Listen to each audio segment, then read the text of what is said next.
qodobka koowaad jiitin hakad dhibic sagaal wuxuu sheegayaa guriga qiiq laguma shidi karo علشان فاح يونس يا ولد كودا wax la waayay maahi ma meel sakaalkaasi badeecad laguma cabbi karo way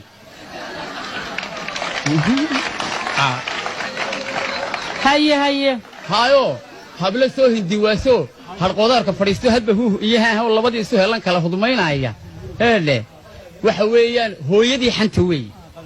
waxna lagu xaman karo badeecadu yamaya gurigeyga haye waxba lagu xaman karo xantuna waa mamnuuc waa xaraamba qodobka labaad haye xarafkiisa 15aad dhibic hakad jiitin 22 waa xaraf khatar cadiima weeyaan waxa uu sheegayaa naag la furay oo ninkeedii islaayeen lama saaxiibi karo way adiga waa lagu qabaa waa run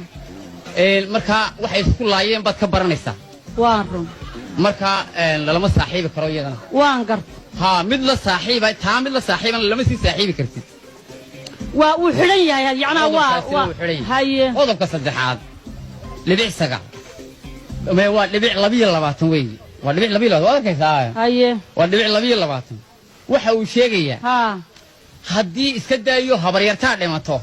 ma sii ooyi kartid oohinta weynan ogaadaa waayo waxa dhici karta oohin laygu qaldayaa dhici karta moogti oo leeyahay Caasha Xuseen baa halkan ku dhimatay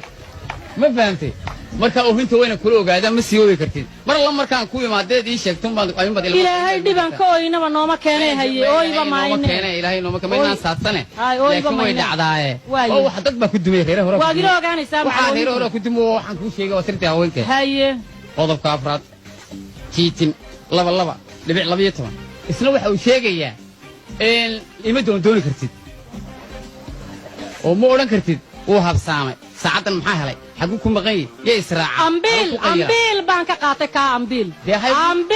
baan ka qabaa ka geed baan ka leeyahay geed oo markaad igu tiri cid la saaxiibin oo wax ka qudhuc siinin oo halka ka bixin oo ha dhaqaaqin anna hay doodoonin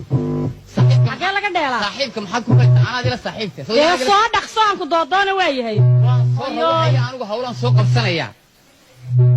maxaa rikoor ka socda meesha maxay yahay waarde rikoorku waa rikoodhadaadii ee soco adiga waa 19 rikood wade kowle haye maya ka waan diiday ka soco qodobka inaga masax sheeka haday noqoto ma ka hadiidi maya waa ku doodoonaya anigu reerka ku dumay hadiidi